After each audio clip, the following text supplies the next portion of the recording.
Abimelek son of Jerub-Baal went to his mother's brothers in Shechem and said to them and to all his mother's clan, Ask all the citizens of Shechem, which is better for you, to have all 70 of Jerub-Baal's sons rule over you, or just one man? Remember, I am your flesh and blood. When the brothers repeated all this to the citizens of Shechem, they were inclined to follow Abimelek, for they said, He is related to us. They gave him 70 shekels of silver from the temple of Baal-Berith. And Abimelek used it to hire reckless scoundrels, who became his followers. He went to his father's home in Ophrah and on one stone murdered his 70 brothers, the sons of Jerub-Baal. But Jotham, the youngest son of Jerub-Baal, escaped by hiding. Then all the citizens of Shechem and Beth Millo gathered beside the great tree at the pillar in Shechem to crown Abimelek king. When Jotham was told about this, he climbed up on the top of Mount Gerizim and shouted to them, Listen to me, citizens of Shechem, so that God may listen to you. One day the trees went out to anoint a king for themselves. They said to the olive tree, Be our king. But the olive tree answered, Should I give up my oil, by which both gods and humans are honored, to hold sway over the trees?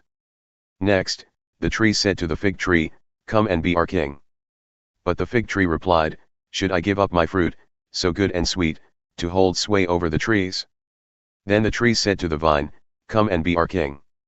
But the vine answered, Should I give up my wine, which cheers both gods and humans, to hold sway over the trees? Finally all the trees said to the thornbush, Come and be our king. The thornbush said to the trees, If you really want to anoint me king over you, come and take refuge in my shade, but if not, then let fire come out of the thornbush and consume the cedars of Lebanon. Have you acted honorably and in good faith by making Abimelek king? Have you been fair to Jerub-Baal and his family? Have you treated him as he deserves? Remember that my father fought for you and risked his life to rescue you from the hand of Midian. But today you have revolted against my father's family. You have murdered his 70 sons on a single stone and have made Abimelek, the son of his female slave, king over the citizens of Shechem because he is related to you. So have you acted honorably and in good faith toward Jerub-Baal and his family today? If you have, may Abimelek be your joy, and may you be his, too. But if you have not, let fire come out from Abimelek and consume you, the citizens of Shechem and Beth Millo, and let fire come out from you, the citizens of Shechem and Beth Millo, and consume Abimelek. Then Jotham fled, escaping to Beer, and he lived there because he was afraid of his brother Abimelek. After Abimelek had governed Israel 3 years, God stirred up animosity between Abimelek and the citizens of Shechem so that they acted treacherously against Abimelek. God did this in order that the crime against Jerub-Baal's 70 sons, the shedding of their blood, might be avenged on their brother Abimelek and on the citizens of Shechem, who had helped him murder his brothers. In opposition to him these citizens of Shechem set men on the hilltops to ambush and rob everyone who passed by, and this was reported to Abimelek. Now Gaal son of Ebed moved with his clan into Shechem, and its citizens put their confidence in him. After they had gone out into the fields and gathered the grapes and trodden them, they held a festival in the temple of their god. While they were eating and drinking, they cursed Abimelek. Then Gaal son of Ebed said, Who is Abimelek, and why should we Shechemites be subject to him? Isn't he Jerub-Baal's son, and isn't Zebul his deputy? Serve the family of Hamor, Shechem's father. Why should we serve Abimelek? If only this people were under my command. Then I would get rid of him. I would say to Abimelek, Call out your whole army. When Zebul the governor of the city heard what Gaal son of Ebed said, he was very angry. Under cover he sent messengers to Abimelek, saying, Gaal son of Ebed and his clan have come to Shechem and are stirring up the city against you. Now then, during the night you and your men should come and lie in wait in the fields. In the morning at sunrise, advance against the city. When Gaal and his men come out against you, seize the opportunity to attack them. So Abimelek and all his troops set out by night and took up concealed positions near Shechem in 4 companies. Now Gaal son of Ebed had gone out and was standing at the entrance of the city gate just as Abimelek and his troops came out from their hiding place. When Gaal saw them, he said to Zebul, Look, people are coming down from the tops of the mountains. Zebul replied, You mistake the shadows of the mountains for men. But Gaal spoke up again, Look, people are coming down from the central hill, and a company is coming from the direction of the diviner's tree. Then Zebul said to him, Where is your big talk now, you who said? Who is Abimelek that we should be subject to him? Aren't these the men you ridiculed? Go out and fight them.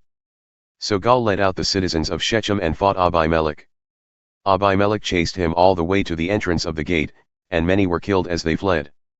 Then Abimelek stayed in Ramah, and Zebul drove Gaal and his clan out of Shechem. The next day the people of Shechem went out to the fields, and this was reported to Abimelek. So he took his men, divided them into 3 companies and set an ambush in the fields. When he saw the people coming out of the city, he rose to attack them. Abimelek and the companies with him rushed forward to a position at the entrance of the city gate. Then 2 companies attacked those in the fields and struck them down. All that day Abimelek pressed his attack against the city until he had captured it and killed its people. Then he destroyed the city and scattered salt over it. On hearing this, the citizens in the tower of Shechem went into the stronghold of the temple of Baal-Berith. When Abimelek heard that they had assembled there, he and all his men went up Mount Zalmon. He took an axe and cut off some branches, which he lifted to his shoulders. He ordered the men with him, "Quick! Do what you have seen me do." So all the men cut branches and followed Abimelek. They piled them against the stronghold and set it on fire with the people still inside. So all the people in the tower of Shechem, about 1,000 men and women, also died. Next Abimelek went to Thebez and besieged it and captured it. Inside the city, however, was a strong tower, to which all the men and women, all the people of the city, had fled. They had locked themselves in and climbed up on the tower roof. Abimelek went to the tower and attacked it. But as he approached the entrance to the tower to set it on fire, a woman dropped an upper millstone on his head and cracked his skull. Hurriedly he called to his armor-bearer, "Draw your sword and kill me, so that they can't say, 'A woman killed him.'" So his servant ran him through, and he died. When the Israelites saw that Abimelek was dead, they went home. Thus God repaid the wickedness that Abimelek had done to his father by murdering his 70 brothers. God also made the people of Shechem pay for all their wickedness. The curse of Jotham son of Jerub-Baal came on them. After the time of Abimelek, a man of Issachar named Tola son of Puah, the son of Dodo, rose to save Israel. He lived in Shamir, in the hill country of Ephraim. He led Israel 23 years, then he died, and was buried in Shamir. He was followed by Jair of Gilead, who led Israel 22 years. He had 30 sons, who rode 30 donkeys. They controlled 30 towns in Gilead, which to this day are called Havoth Jair. When Jair died, he was buried in Canaan. Again the Israelites did evil in the eyes of the Lord. They served the Baals and the Ashtoreths, and the gods of Aram, the gods of Sidon, the gods of Moab, the gods of the Ammonites and the gods of the Philistines. And because the Israelites forsook the Lord and no longer served him, he became angry with them. He sold them into the hands of the Philistines and the Ammonites, who that year shattered and crushed them. For 18 years they oppressed all the Israelites on the east side of the Jordan in Gilead, the land of the Amorites. The Ammonites also crossed the Jordan to fight against Judah, Benjamin, and Ephraim. Israel was in great distress. Then the Israelites cried out to the Lord, "We have sinned against you, forsaking our God and serving the Baals."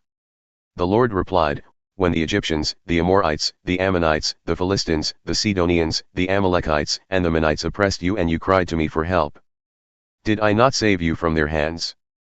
But you have forsaken me and served other gods, so I will no longer save you. Go and cry out to the gods you have chosen. Let them save you when you are in trouble." But the Israelites said to the Lord, "We have sinned. Do with us whatever you think best, but please rescue us now." Then they got rid of the foreign gods among them and served the Lord. And he could bear Israel's misery no longer.